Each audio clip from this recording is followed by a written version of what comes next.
Imigrantes. As descobertas do ouro nas Minas Gerais provocaram um grande deslocamento de pessoas para essa região, no final do século XVIII.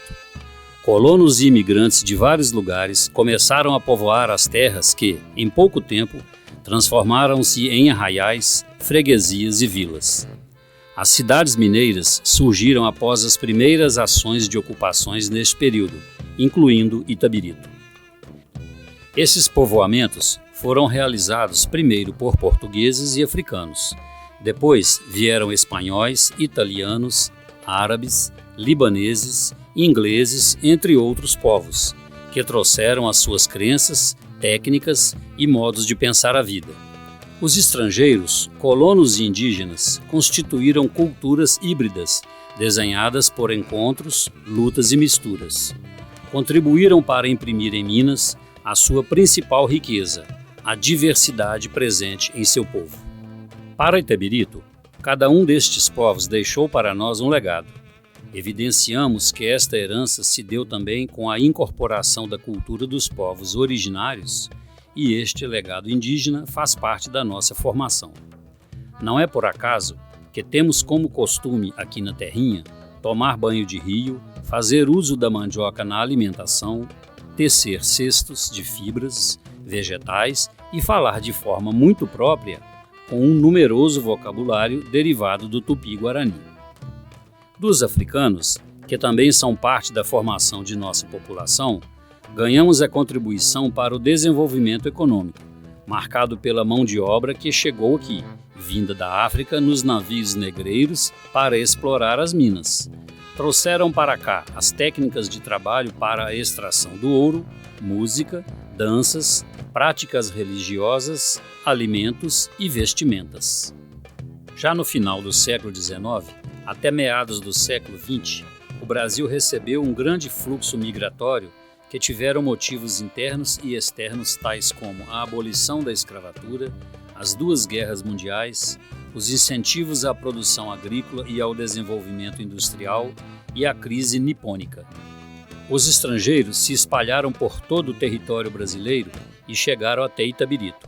Aqui chegando, foram acolhidos e contribuíram muito no processo de urbanização e na introdução de novas técnicas industriais e nas atividades comerciais.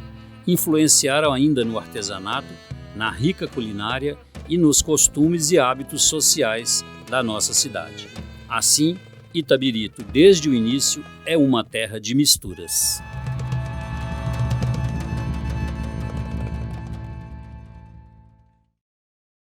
A questão, né, da afrodescendência no Brasil, ela teve uma contribuição na sociedade brasileira assim, de grande relevância, né? E em Itabirito não foi muito diferente, porque desde o Círculo de Ouro e como a economia do município ela é baseada na mineração, toda atividade que se tem, que é relacionada ao trabalho, foi baseada nessa mão de obra, né, do negro, africano, descendente. E né, nesse deslocamento, né, forçado que eles vieram, né, na vinda para o Brasil, eles trouxeram com eles um grande conteúdo tecnológico, né, de conhecimento. Então, assim, a gente tem dentro da nossa cultura, né, tanto de Itabirito quanto do Brasil, essa origem africana. E aí, eu acho que é interessante, antes de entrar no contexto, né, do que a gente tem de tradição em Itabirito, que hoje a gente tem, por exemplo, alguns verbos que a gente fala assim, diariamente e que tem origem, que são assim, diretamente angolanos, e a gente fala o tempo inteiro, como assim, cochilar, cochichar, zangar, e que é um contexto que enriqueceu, né, o português brasileiro. E a gente tem algumas frases, né, que a gente fala, e aí a gente escuta desde pequeno, como por exemplo assim, não, eu não quero isso não. Não, eu não gosto disso não. Não, menino, não faz isso não. E esse não, duplicado, né, nas frases, ele tem essa origem angolana. E a gente foi herdando isso desses descendentes que vieram desse deslocamento, né? Então eu achei um contexto muito interessante de trazer. E aí, né, não só isso, eles, né, teve a questão da cultura, e aí tem a questão medicinal, Então a gente tem aqui em Itabirito a questão do pastel de angu, né, que veio para Itabirito e a gente tem, né, nos relatos, né, por Maria Conga e Filó, que como era escasso a questão da carne, então eles faziam ali a massa de angu e escondiam a carne ali dentro. E isso aí foi aprimorando e foi passando de geração em geração. E hoje a gente tem o pastel de angu aí em várias regiões, né? E a gente encontra ele aqui em Itabirito nas festas, né? No Júlio Fest, na festa do pastel de angu. E hoje é muito fácil de encontrar ele, né? No supermercado, né? Então tem a gente tem mais acesso a ele, mas é importante a gente saber a história. Então a gente, em Itabirito, né, tem algumas homenagens para essa cultura que foi deixada para a gente, né? E aí foi o que produziu, né, a sociedade de Itabirito nesse contexto cultural. A gente tem, por exemplo, levando o exemplo ali do monumento de Sá Carolina na Ponte Sucena. E aí é uma história que eu gosto bastante porque me remete muito à minha infância. Que, né, no caso dela, se eu não estiver enganada, ela nasceu em 1875, morreu em 1960. Então ela descia aquela rua 7 de setembro, né? Descia a rua 7 de setembro com um jarro na cabeça, recolhendo as flores, né, nas casas das pessoas. Então ela saía dali da Ponte Sucena até o Esmeril e retornava com saia comprida. Com saia comprida, gola até o pescoço, né? E aí retornava com as flores para Nossa Senhora. Será que ninguém tem foto dela? Ah, deve ter algum registro, né? Aquele pessoal lá de cima do Matosinhos deve ter. Ah, provavelmente deve ter. E aí, nisso aí, a gente tem, né, me traz a lembrança da questão da tradição da Flor de Maio. E aí é uma coisa que foi passando, vai passando de pai para filho, né? E aí, na madrugada do dia 1º de maio, é tradição, né, as famílias recolherem a flor, né, aquela flor amarelinha, e colocar em todas as janelas das casas. E aí diz que, né, a gente coloca essa flor nas janelas porque nessa madrugada Nossa Senhora vai passar e abençoar as casas que estão com as flores para receber essa bênção, né? Então é uma tradição bacana, né, que tem essa origem, né, afrodescendente. E a gente tem outras, né, outros contextos que eles deixaram para a gente. E aí eu vou citar o exemplo também do monumento que a gente tem, que é recente, o Monumento Virtudes, lá na Praça do Rosário, que né, são 20 famílias, né, registradas lá. E aí dentro desse, né, e assim, traz toda essa memória, né, desse contexto afrodescendente. Então, assim, o nosso povo, né, de Itabirito é mesmo formado por cada um. Junto deles, né, e com eles, o meu bisavô, chegou de Portugal em 1883. Ele estava já com 24 anos e chegando aqui, ele se casou com a minha bisavó, Maria Michel. Ela tinha 12 anos. Então, eles vieram para cá através de um decreto do Dom Pedro II, que para a construção dos prédios da estação ferroviária deveria ser a mão de obra de portugueses. Então eles chegam aqui nesse momento, 1883. Então eles construíram Itabirito, Nova Lima, Ouro Preto. E nessa primeira data, quando eles chegam, eles vão para Ouro Preto. Então ele casa no dia 13 de maio de 1883. Ele, com 24 anos, monta no burrinho dele e ela vai a pé. Aí ela contava pra gente que ela perguntava, mas eu vou a pé? Ué, você é muito mais novo. Então ela que tinha que realmente chegar de Itabirito a Ouro Preto. E quem daqui conheceu sabia que eles eram assim muito engraçados, espirituosos. Será que os japoneses copiaram isso aí? Porque os japoneses assim, eles andam na frente e a mulher atrás. Não pode pisar na sombra dele, não. Não pode pisar na sombra, não. Tem um negócio assim. Mas aqui era mestre em cantaria, não é? Mestre em cantaria. Isso. Que eles portugueses fizeram esses portais na estação, no cemitério. Eles falam mestre em cantaria. Cantaria, trabalhava pedra, né? Não é? Trabalhava pedra, isso mesmo. E seu avô foi... Seu bisavô? Desculpa. Bisavô? Bisavô. Ele foi, que eu já ouvi Hernani, o neném. Hernani não, neném não. O Naninho me contava que ele era mestre. Então ele veio com essa missão e aí junto, né, o sogro dele, o José Luiz Pereira, né, também era um mestre cantareiro, então eles trabalharam nessas estações, né? E também eu lembro de um caso muito engraçado, eu ouvia do Soneca, que aquele pessoal Rodrigues ali da entrada do bairro São José, que ele estava construindo aquela casa que é muito bonita, né?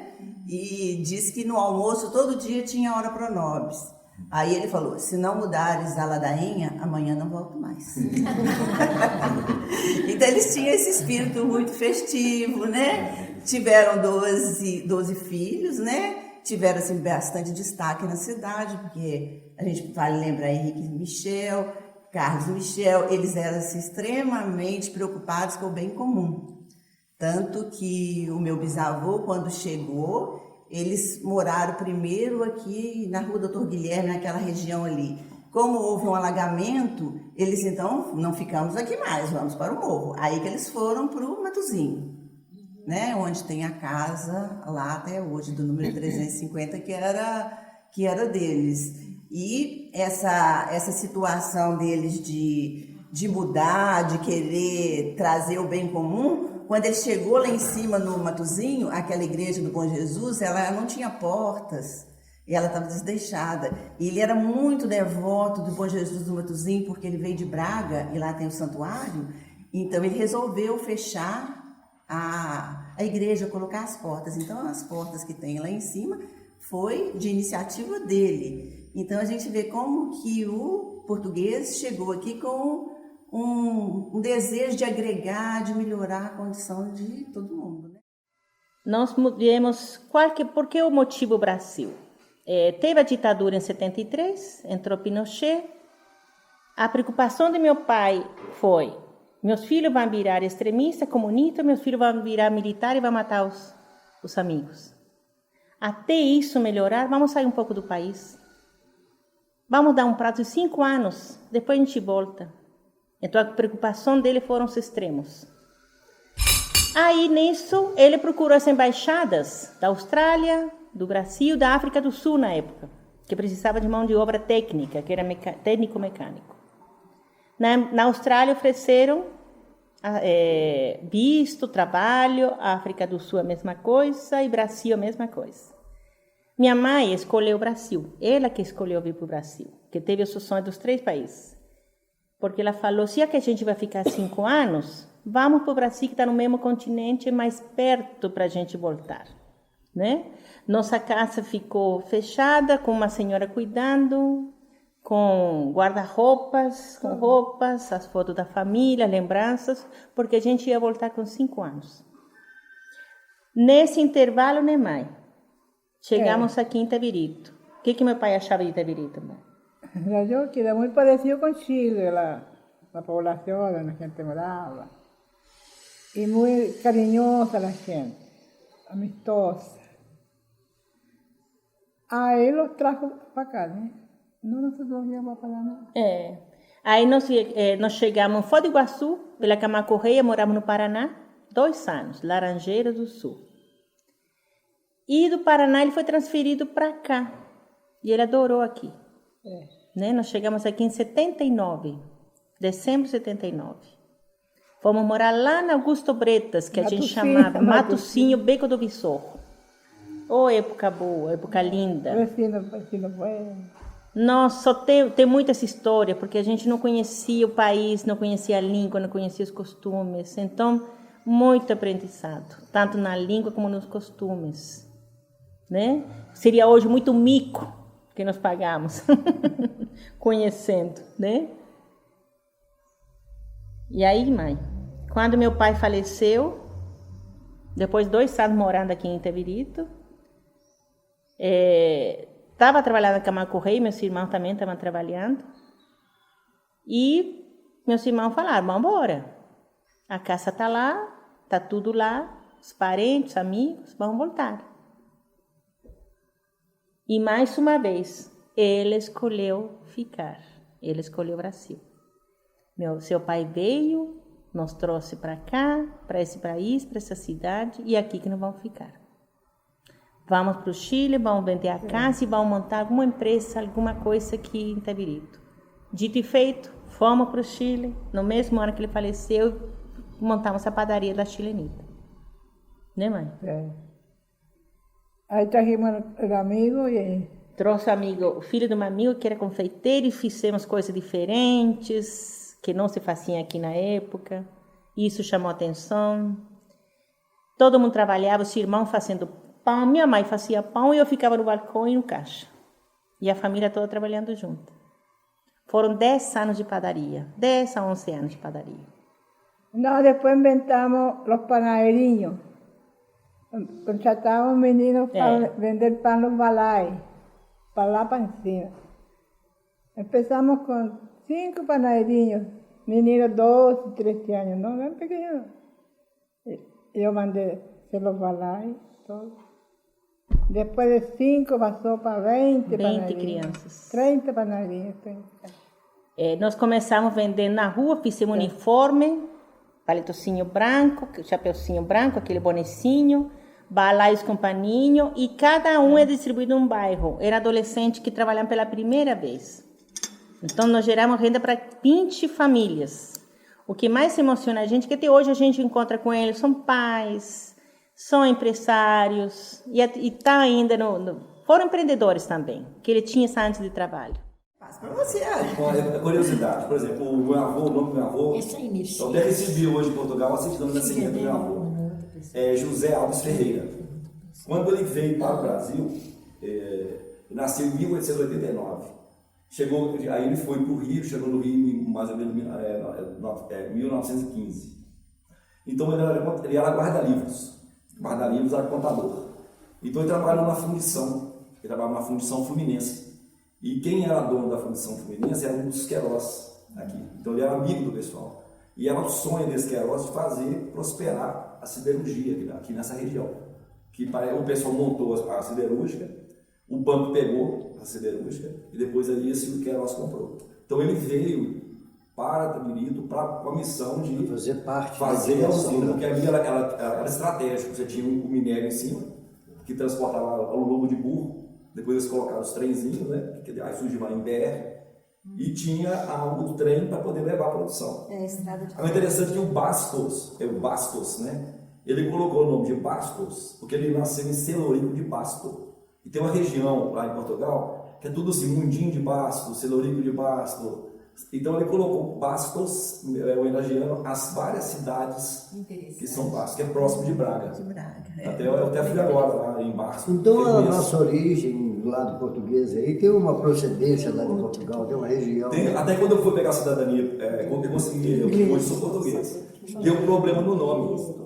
Mas era comum o pessoal colocar o nome da cidade. Da cidade de origem. Então Bastos, na verdade. E o meu avô, por exemplo, depois com o tempo, eu até falava da música. Ele tocava música, uma orquestra, né, lá em Portugal. E tinha rumores que aqui no Brasil, todo mundo que veio para cá foi bem sucedido. Então o sonho dele era vir para o Brasil. Não pegou um dinheiro emprestado lá e veio embora. Trabalhou no Rio de Janeiro. Agora, interessante você falou da cultura, né? A maioria por exemplo, todas as festas juninas, as músicas de festa junina, todas são músicas portuguesas. Quando você vai em Portugal, você observa isso, você vê como é que é forte. Uma coisa interessante é o seguinte, por exemplo, agora eu vou a Portugal, volto, né? Então a gente vai comparando. Então o seguinte, interessante é que o europeu, por exemplo, o português, a prioridade em Portugal é o estudo. Todo mundo lá, escola integral, o dia inteiro. Não tem menino em rua, não existe isso. Então, por exemplo, o meu avô cobrava que todo mundo estudasse, todos os filhos se formar, entendeu? Então isso é interessante, porque então, quando eles vieram para cá, ele veio para cá com a missão de ficar aqui. Ele não queria voltar para lá, não. Então o pessoal, por exemplo, ao hospital, eles fizeram uma associação de amigos de Itabirito, construíram o hospital, associação comercial. Então eles vieram trazendo, né? É muito interessante essa observação, Zair. No caso do meu bisavô, que era inglês, o Chopin, no livro dele, escreve que é Guilherme William Udis. E está errado, porque o William é Guilherme, né? O nome dele era William Simpson Udis, entendeu? E eu tenho o nome dele, meu nome é Guilherme Udes, né? Porque a família adotou esse nome em todas as ramificações. Eram ingleses? Era um inglês que veio para cá. Eu tenho até uma foto dele aqui, da época de... Esse aqui era o inglês que veio para aqui, ó, o tal do William Simpson Woods. Então, no livro do Chopinho, dá um erro lá está escrito Guilherme William. Não tem Guilherme, era o William Simpson Woods. Pelos anos, né?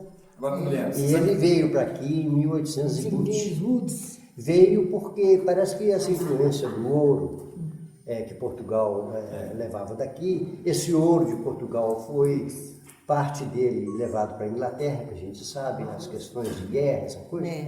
Então, esse ouro originário do Brasil, que teve como destino a Inglaterra, é lógico que essa notícia correu por lá e tal. Então, os ingleses passaram a ter interesse nas minerações aqui, né? Aí veio Morro Velho, veio, né? Foi na época das minas, né? Das minas. Então, esse meu bisavô, ele veio trabalhar em Cata Branca. Ele trabalhou 4 anos em Cata Branca, até o dia que o desmoronamento, que eles tiveram que encher de água a mina para matar as pessoas que estavam lá dentro, porque não existia tecnologia na época para salvar as pessoas. Então, o que restou fazer foi isso. Guilherme, e dá licença, esse seu parente, antepassado, ele era da Cornualha?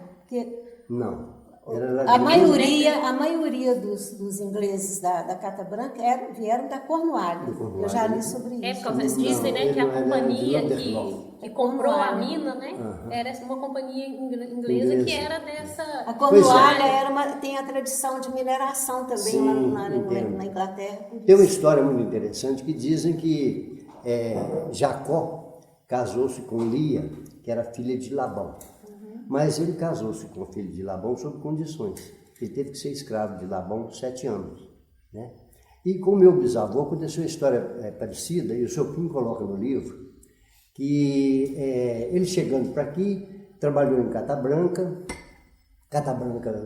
teve aquele desastre, ele então foi trabalhar na mina de São Vicente, no Acuruí. E lá ele morreu lá, ainda jovem. Mas ele então se casou-se aqui com a filha de Nicolau Pereira Lima, que era a minha bisavó Elisa. Mas a Elisa só aceitou o casamento com uma condição, dele nunca mais voltar para a Inglaterra. Sabe? Então o Chopin faz referência a essa história de Jacó, de Labão, não sei o quê, com a situação do William. Né? E ele realmente cumpriu, ele não voltou, ele morreu aqui sem voltar na Inglaterra. Os espanhóis vieram muito em função disso, de fugir das dificuldades da guerra, né? Não sei se eu estou atropelando pela ordem cronológica dos imigrantes, mas o que eu percebi, assim, o vovô nasceu muito pobre, e ele era gêmeo, uma família numerosa, então ele foi doado para uma família que eu não sei se eram parentes ou não, para ser criado por eles. Eu não sei se o donada dele vem de doado, donada quer dizer doada. Porque as pessoas sempre agregam aos nomes alguma coisa da história deles. Isso eu não consegui descobrir ainda, porque a gente não tem contato com a família do meu avô, só da minha avó. Então ele era de Rupit, uma cidadezinha medieval, na Catalunha, perto de Barcelona, toda construída em pedras, né? As ruas, aquela ponte de balanço de madeira com cordas, até hoje está lá, consegui atravessar. A foto minha na ponte, eu estou fazendo de conta que eu tô firme, mas eu estava tremendo nas bases, né? Porque dava até medo de passar nela. Então, tudo conservado desde a época medieval, a ponte, as construções. Da Donada, né? Da família Donada. Não, dos espanhóis, do vovô. E aí ele conhece, não sei aonde, porque a gente cometeu o erro de não registrar enquanto eles eram vivos, né? A gente, depois que vai amadurecendo, vai valorizando essas coisas, aí eles não estão mais aí para contar. Ele conheceu a vovó Luísa, e a vovó Luísa era da cidade de São Feliu de Palharols. E começaram a namorar, a vovó devia ter uns 20 e ele uns 30 quando vieram para o Brasil. Ele veio na frente, porque o José Sans veio para Itabirito primeiro e aqui implantou um curtume, o curtume Sans. E o José Sans era de São Feliu, terra da minha avó, porque a vovó era de uma família muito numerosa de São Feliu. O pai dela na época era muito bem de vida, ele foi prefeito lá, ele tinha uma fábrica de pisos, que os pisos do Passeio de Graça lá em Barcelona foram comprados na fábrica dele. E aí dizem que era um homem muito austero, muito bravo, muito autoritário. Eu nem sei como ele deixou a vovó vir, porque a vovó veio sozinha no navio, viajou 40 dias, olha o perigo, gente, porque ela era linda, aquela lourinha do olho azul, muito novinha, baixinha, piquitita, mignon. E ela veio sozinha, 40 dias de navio, para encontrar o vovô. Desceu no Rio, o vovô foi buscá-la e vieram para Itabirito. E aí casaram lá no cartório do Tupi, e o vovô, e com a promessa de que não deitariam juntos, não dormiriam enquanto não se casassem. O pai dela pediu para o meu avô que se casasse assim que ela chegasse, antes de dormirem juntos. Então o Tupi já estava esperando a chegada da vovó para fazer logo o casamento. E assim que terminou o casamento, ele brincou, como é que foi? Eu não lembro muito, eu sei que ele disse para alguém assim, ele era muito brincalhão, muito bem-humorado. Ele brincou assim, agora tem que me arrumar uma cama reforçada. Pediu uma cama de casal reforçada para o casal passar a primeira noite. Então são casos que eu lembro desde menina. Agora, que foi muito bacana, nesse resgate dos contatos que a gente faz com as famílias, para falar aqui para vocês, foi o que eu soube hoje pela Isabela Sanz. Eu falei, Isabela, pergunta para o seu pai em qual cidade nasceu o José Sanz. Porque eu tinha uma memória muito vaga de que ele era amigo do meu avô lá da Espanha, já se conheciam. Aí ela fala, ele veio de São Feliu de Palharols, uma cidade perto de Barcelona. Eu falei, peraí, é a cidade da minha avó. Ou seja, eles eram amigos lá. Então, o que motivou a vinda do vovô foi a amizade com José Sanz. Bom, vou então falar um pouquinho também dos libaneses. Antes dos libaneses, só queria comentar como que é importante essa questão da memória, né? Porque o seu José Bastos, ele filmava, né? Fazia filmes. E quando eu era criança, né? Da infância para a adolescência, ele fez um filme que era sobre a Carta Branca. Não sei se vocês viram na época. Que contava, e puxando na memória, né? Ouvindo vocês falar, eu lembro bem que tinha uma composição assim, inglesa né, e mostrava, né, também os africanos que trabalhavam. Então é interessante, né, até se a gente pudesse rever esse filme, né, que é muito bacana. Mas os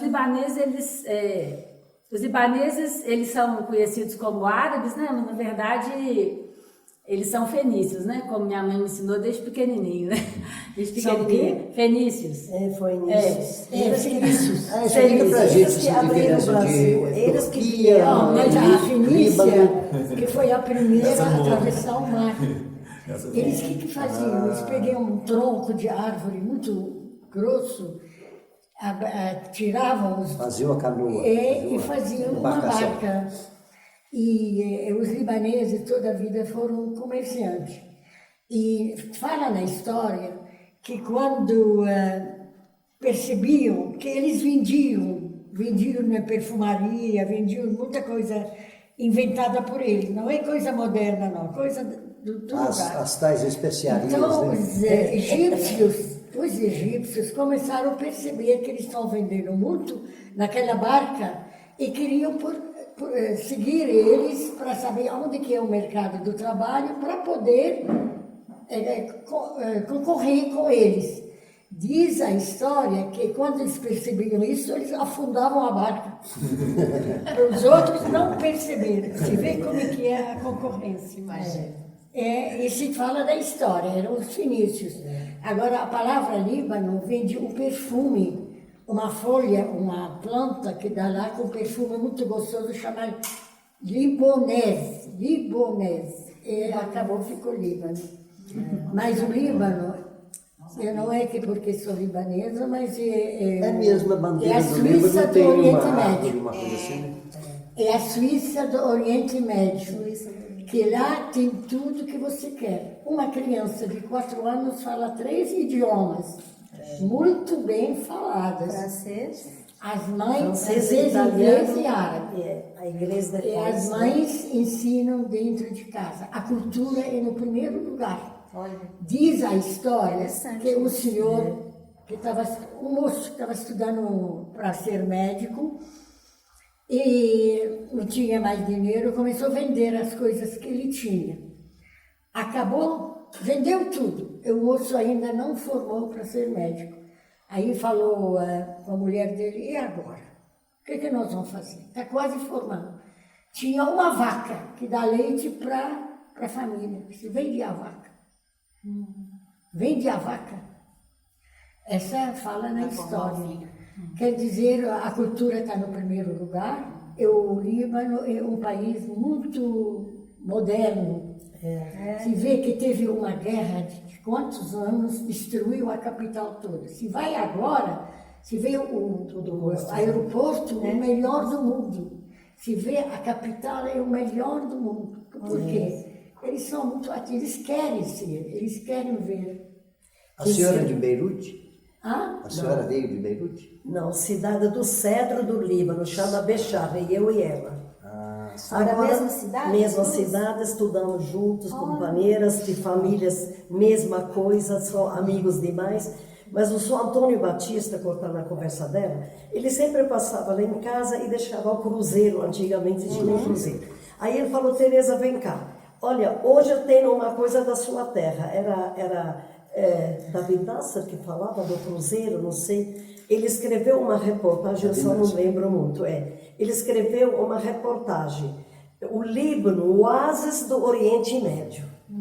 Quer dizer, normalmente, assim, tem muito estado, né? Que ela sabe e demais. Mas o estado que é o Líbano, que é pequeno, o Líbano menor do que o Espírito Santo. Desse tamanho. O Líbano menor do que o Espírito Santo. Mas pelos franceses que exigiram, que comandaram lá, eles exigiram que tenha a mesma coisa. Presidente da República, senador, deputado, tudo. Porque antes era comandado por Turquia. Não, e falando nisso, muita gente aqui em Itabirito perguntam, lá em nossas embalagens de mercadoria, da supermercado, na loja, tem uma árvore pequena. Então, tem um moço me falando, o que é esse árvore? Você está enchendo o saco. Em todo lado, tem esse árvore. Esse árvore é o símbolo do Líbano. Porque Gustavo, meu neto, foi duas vezes lá. E ele foi nos Cedros, ele adorou. Então trouxe para Itabirito. Como é que vocês estão falando muito de Itabirito, eu achei que Itabirito não tem história, mas estou vendo que Itabirito é história. 1800 e não sei quanto. Agora, por que fala que o libanês é de turco? Alguém sabe? A Manuel sabe. E eu sei também. Gente, a Turquia, falando em Turquia, a minha neta, a mais velha, a Karen, ela está lá agora. Está em Istambul, capital da Turquia. Turquia é um país muito rico. Ela já foi comigo. Muito rico, e ele tem uma coisa que no mundo inteiro não tem, chama Passagem do Bósforo. Vocês conhecem? A passagem do Bósforo. Onde que liga o Mediterrâneo com o Oceano Atlântico. É uma passagem pequena. Aí ele divide a cidade. A parte do norte pertence à Europa e a parte do sul pertence à Ásia. Agora a Turquia, ela governou a metade da Europa, o Oriente Médio quase tudo. E chegou até lá. Era o Império Turco, né? Turco. A bandeira da Turquia, são muçulmanos ela é 3/4, que comandou 3/4 do mundo. Então eles ficaram lá e Ai, foge da cabeça. A senhora quer falar por que os libaneses são chamados de turcos? Não, estou falando que lá eles plantaram muito, enforcaram a pessoas. A pessoa fez crime, ela é enforcada. E o povo estava passando fome. Eles prendiam tudo. Até que é uma historinha muito bonita do meu avô, Mansur, pai do meu marido, pai do meu pai. O povo passava fome. Então os cristãos, que lá é o país que tem mais cristãos lá no Líbano, queriam sair de lá. Aí para sair de lá, como que os turcos estão governando lá, eles tinham que dar no passaporte o carimbo de turco. Aí chegando, diz que a história fala que num navio só vieram 40 famílias libanesas para aqui, para o Brasil. Por isso que tem muito libanês aqui. E para chegar tem que olhar, o passaporte era carimbado pelo turco. Oh, os turcos, Mais um navio de turco, mais um navio de turco. Os turcos estão chorando, mas o turco não tem nada, generaliza. O turco não tem nada a ver. Mas por que o Brasil? Agora tem uma história muito boa que eu vou falar assim, entre aspas. Meu avô, que chama Mansur, pai do meu pai, ele insultou um deputado. Meu avô era muito bravo, ele insultou na cara. E como que o outro era perfeito, era pessoa muito importante, mandou prender meu avô. Mas nem cadeia não, ficou preso lá dentro do quartel. Aí meu avô conta, eu perguntei um dia à minha mãe, que estava vendo coisas na minha casa, contei para a Mônica, diferente de iniciais de alfabeto diferente, bacias de couro, coisa assim, de família particular. O que é isso? Ela falou que seu bisavô estava preso, estava detido lá. E um dia chegou um navio com trigo, o alimento lá daquele povo lá, e pão. Porque se pode pôr muito prato na mesa, mas tem que ter um prato de pão. Então veio um caminhão cheio de trigo para poder dividir para o povo que estava passando fome.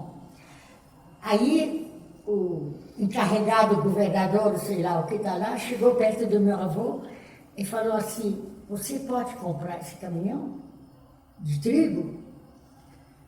Meu avô espantou e falou assim, dinheiro eu não tenho, mas a minha mulher tem muita corrente de ouro. Eu posso entregar isso tudo e me dar o caminhão. E assim que aconteceu. A casa do meu pai era atrás, pode passar em jardim, atrás do cartório.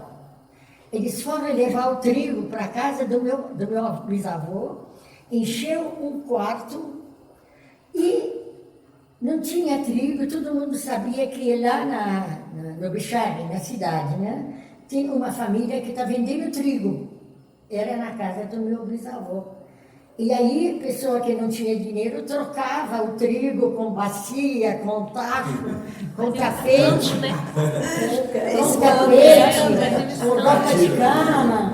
E isso que eu vi na casa da minha mãe ainda, agora já acabou, mas tanto de cobre que tinha lá, que as pessoas trocavam o trigo por coisas que tinham em casa. Depois, meu avô, quando ele ficou velho, meu pai era dos Cavalieri, depois passou para o Belino, Cavalieri era onde hoje, mais ou menos, ali no supermercado, Farid. Cavalieri tinha ali uma fábrica. Mas a fábrica, a sapataria Melilo, primeiro foi do meu avô. E com os filhos. Meu pai era o filho mais velho. Então, ele que orientava tudo. O primogênito na família italiana. É muito importante porque eles pegavam... Lideravam. Quando meu avô ficou mais velho, ele mudou para... Ele estava muito bem de vida, e mudou para Belo Horizonte. Meu avô e minha avó foram morar no bairro Santa Teresa, onde tem a comunidade italiana. Comprou vários terrenos, tal e tal. E ali papai continuou com a fábrica de calçados. Ele morava atrás. E depois ficou só a fábrica, os outros filhos, os outros irmãos saíram da sociedade. Ficou meu pai, tio Humberto, que era o pai do Ítalo, não sei se você lembra. E tio Emílio. Tio Emílio saiu da sociedade, ficou papai e tio Humberto. Depois papai vendeu para tio Humberto e comprou o Curtume Melilo, que chamava Usina Baeta, que era do marido da Dona Zita. Famosa Dona Zita dos Morgan. Papai comprou o Curtume na mão da Dona Zita, do Baeta. E ficou mexendo com couros o resto da vida, né? Rosalia, tem uma história aqui do banco menos do prego. Tem. Tá nesse livro aqui, gente. Esse livro aqui tem essas histórias todas. Essa história é incrível. é o seguinte, quando estava para estourar a Primeira Guerra Mundial, meu avô veio da Itália, no passaporte dele tinha a profissão, calzolaio, que era sapateiro. E quem tinha profissão não ia para as fazendas de café, para substituir escravo, né? Foi nessa época que eles vieram. Então ele tinha profissão, mas não começou a trabalhar como sapateiro não. Depois de muito lutar, ele foi para Barbacena, meus primeiros tios, meu pai nasceu em Barbacena, tinha uma colônia de italianos, e eles tinham muito conluio nessa colônia. Então, depois ele veio para Itabirito por causa da proximidade com Belo Horizonte, né, com Raul del Rei, e por causa da estrada de ferro. Aí veio uma encomenda, ele fez uma encomenda de prego contra Paris, na Europa. Não sei de que país foi na Europa. E ele escreveu que queria 10 quilos. O viajante enganou e colocou 10.000 quilos. Eu conto isso aqui, mas eu não conto a história toda direitinho, não, porque eu tinha lido um livro que mandaram para mim, escrevendo sobre esse caso do meu avô, e eu tinha esquecido dessa história toda. Depois eu li o livro de novo, outro livro, mas eu já tinha escrito esse aqui. Aí foi encomenda, quando chegaram os pregos, foi aquele susto, todo mundo lá na estação, sem saber o que fazia, pegaram carro de boi para colocar as caixas, para atravessar da estação para a sapataria Birne. Carro de boi, para atravessar ali, aquele jardim, de tanto prego. E meu avô ficou desesperado, mas não tinha jeito de desfazer nisso, estourou a Primeira Guerra Mundial. Estourou. E cadê? Meu avô não pagou não, ele ia pagar depois. Cadê que veio? Não veio cobrança. O dono da fábrica de pregos na Europa morreu. A fábrica dele foi bombardeada. E meu avô teve um lucro, ficou rico por causa disso. Ele não era que ele não queria pagar não, mas não teve jeito. Então ele foi onde comprou uma opção de terreno lá no bairro Santa Teresa, comprou onde eu acho que é do Cine Brasil, não sei. Só para explicar por que da riqueza, né? Porque com o estouro da guerra, os pregos acabaram, o Brasil não tinha como importar prego. A única pessoa que tinha prego era o meu bisavô. Então ele começou a vender prego no Brasil inteiro. Para São Paulo, para o Rio, para cidades vizinhas, para os sapateiros de Itabirito. Todo mundo procurava prego. É a riqueza da Mas eu conto isso aqui. Itabirito rumo ao centenário, resgatando e contando história através da narrativa da memória de seus cidadãos de diferentes segmentos. Atividade do Programa Municipal de Incentivo à Leitura da Biblioteca Pública Municipal, professor de aulas de Azevedo. Itabirito 100 anos de emancipação política. Uma história construída por uma sociedade empreendedora e honrada. Qual será a nossa contribuição para os próximos 100 anos?